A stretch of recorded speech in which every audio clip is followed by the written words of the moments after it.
Hello, magandang umaga sa inyo lahat mga kalahi. Ako po si June.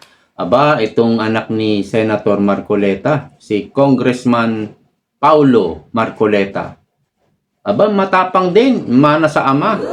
Dahil dinanatan po itong PCO, inakusahan na itong PCO ay nagbabayad daw ng mga troll, mga reactors at mga vloggers.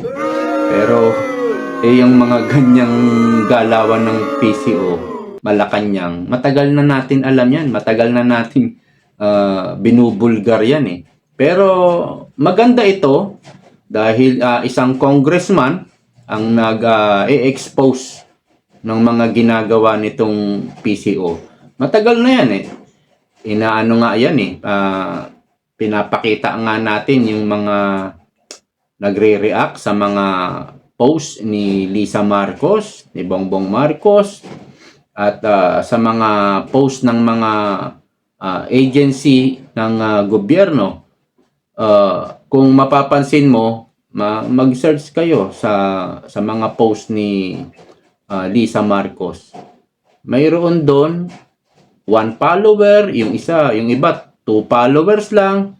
Pero sa ngayon, dati pa kasi yun eh, parang mahigit 1 taon na yun na binubuking namin yung mga troll nila. Pero ngayon siguro baka nag-improve na yung 1 follower nila, baka nasa 30 followers na. Matagal na po yan eh. Talagang binabanata natin sila tungkol dyan. Tumatanggap nga yan ng 15:30, no? Kinsenas katapusan. Pero dahil kasi humihingi itong PCO ng budget ngayon, kasi budget hearing po ngayon eh, dyan sa Committee on Appropriation. Humihingi sila ng 16 million for anti-fake news. Ayan na naman. Sa totoo lang, sila itong gumagawa ng fake news eh. Yung spokesperson dyan sa PCO. Sila talaga yung gumagawa ng fake news eh. Tapos, lalabanan daw nila ang fake news. Paano ba yung lalabanan na naman nila yung sarili nila? Parang congressman lang. At 252 million for advertising. Ito nga sa budget ng 2026. Kaya hinarap ito at kinastigo. Ginisa ba ni Congressman Paulo Marcoleta ayon sa report po ng ABS-CBN. In a hearing by the House Committee on Appropriation about the PCO's 2026 budget, Sagip Party List Representative Paulo Marcoleta said a source from the PCO. Yung source po ni Congressman Paulo Duterte Marcoleta ay galing din mismo sa loob ng PCO. Alright? Siguro, nagmamagandang loob, nagmamalasakit yung empleyado dyan nila sa PCO. Kaya, nakita nila si Paulo Marcoleta na very vocal din pagdating sa mga anomalya, sa hindi kaaya-ayang gawain. Kaya siguro nagsumbong o kaya baka kilala ito ni Congressman Paulo Marcoleta. Told him the agency pays 200 reactors and 76 bloggers. So ano bang mga ginagawa nitong reactors? Ito po ang sabi niya. Referring to an individual working at the PCO, Marcoleta said, sabi niya, we hire reactors. Ang trabaho ng reactors, for about 100 to 200 or so, reactors, ang trabaho nila ay magbigay ng positive reaction sa mga post ninyo. Pag nag-post na si Lisa Marcos, ay, ang ganda ni Madam, mga pang-uuto. At siyempre, magha-heart, magla-like, basta puro positive. Ganon din po sa mga vlog ni Bongbong Marcos, sa mga post ng PCO, at sa iba pang mga post ng mga kaalyado ng Marcos, sa ahensya ng gobyerno.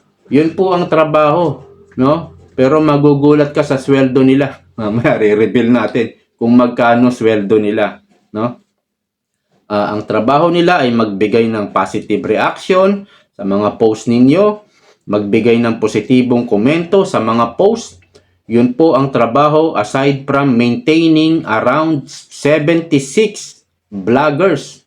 Ito po yung mga inaasar namin na mga ensaymada vloggers, mga bangag vloggers. Yan po. Dati pa namin to alam. Kumbaga, mayroon ng mga vloggers, DDS vloggers, na mayroon ding resource o source person dyan na nagsasabi sa mga kilalang vlogger, kagaya nila Trixie Cruz Angeles at sila Maharlika nga. Biro mo, ang source pala nitong si Maharlika ay si Senator Amy Marcos. Ha?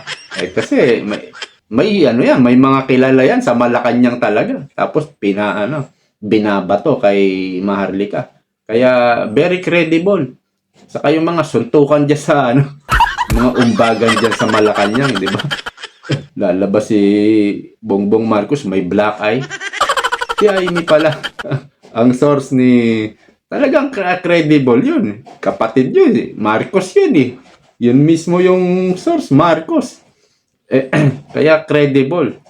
So, yung mga troll farm na yan, mga reactors, mga vloggers, si Amy rin ang source. Kaya yung mga sinisiwalat ni Maharlika, totoo meron pang audio May audio na kung saan nag-uusap si Katon Ying saka si Lisa Marcos at yung mga messages ng mga Yusek diyan sa PCO kung paano naniningil yung mga vloggers, no, na yung sahod nila parang nadidelay, parang hindi pa binibigay at nagme-message, nakukuha nai-screenshot po yung mga message at binabato kila Maharlika. Yun naman yung nire-reveal at sinisiwalat ni Maharlika. Dati pa, mahigit isang taon na. Early 2024 pa. Hinahayag na yan ni Maharlika. So magkano ba ang sinasahod nitong mga reactors, vloggers? Ewan ko yung sa mga vloggers Pero meron ditong ni-reveal na sahod si Congressman Marcoleta. Ito, Marcoleta claimed these individuals are allegedly paid 7,000 a month. parang nanlata ako sa sahod nila, no? As well as allowance for load to give heart or like reactions to post. 7,000 a month plus load para makapag-react nga, no? Sa loob-loob ko, nako, kinatkong po yung sahod ng mga reactors. Hindi po yan bababa sa 15,000 dapat. Anong mabibili ng 7,000 a month? No? Kinatkong po yan. Malamang. Sigurado yan. Aba, malaki ang kita itong mga namamalakad dyan sa PCO, no? Kung 200 reactors, kung ang sweldo dapat niya dyan ay 15,000, tapos 7,000 lang binibigay pala. So, binawasan ng 8,000. Kung i-multiply mo sa 8,000 times 200, that is 1.6 million. Tama ba? Ha? Teka muna para sigurado tayo. I-calculate lang natin. 8,000 times 200. 1.6 million a month. Yan po ang kickback. Yan po yung commission. Yan yung mga nadadali nila. Kita mo? Yung mga troll. Ininanakawan pa kayo ng mga umuupa sa inyo. Yan po yung mga kasi alam mo na marumihan ng galawan So, dininay naman ito ng secretary ba yan? Diyan sa PCO na si Gomez said support for the president online is organic. Wow! Organic daw.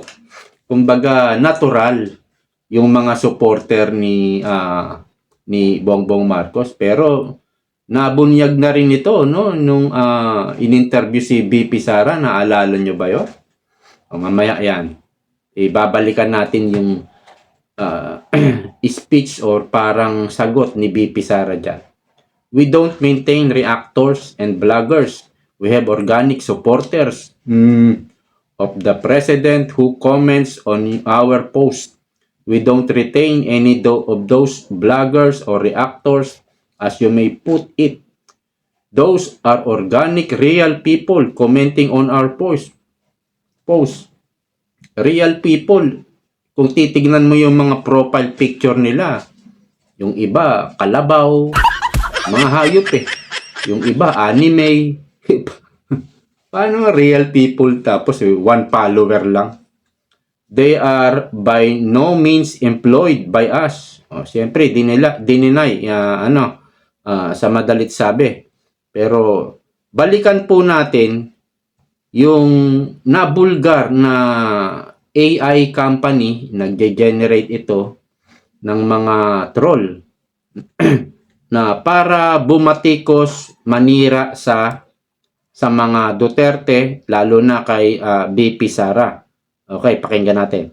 Yung nilabas ng OpenAI na isang kumpanya na involved sa paninirang puri ng mga tao ay hindi galing sa amin. Galing na sa universe. Para lang ipakita sa mga tao na kung anong ginagawa ng administrasyon. Puro politika, walang trabaho. At ngayon, gusto pang i-blame, no, sa akin ang bagsak na ekonomiya ng Pilipinas. Oh, Do you scapegoating. intend to file cases against that company? Hindi na, ma'am. Sobrang napahiya na siya doon nung nilabas yon ng AI. I mean, nasaan na yung credibility mo as a service provider nung sinabi na ganyan yung negosyo mo. So, ano pang point na kasuhan ko siya? Nakakahiya na yung napahiya na siya doon sa nangyari. At nakita ng buong mundo Alright. yung kahihiyan na ginawa niya. Binanggit yung company na yun eh. Nakalimutan na natin eh. AI pala ang naglabas nito. I'm sure na-detect ito ng AI.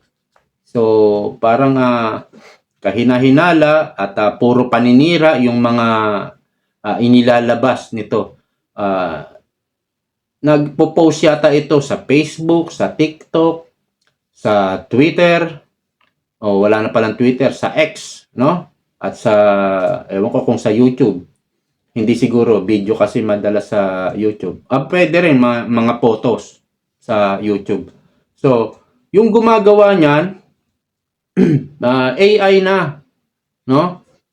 Gumagamit sila ng apps na AI para maramihan. Isang tao lang, maramihan na. Alam nyo yun? Yun yung new technology ngayon. Pero maganda ito na nabubulgar.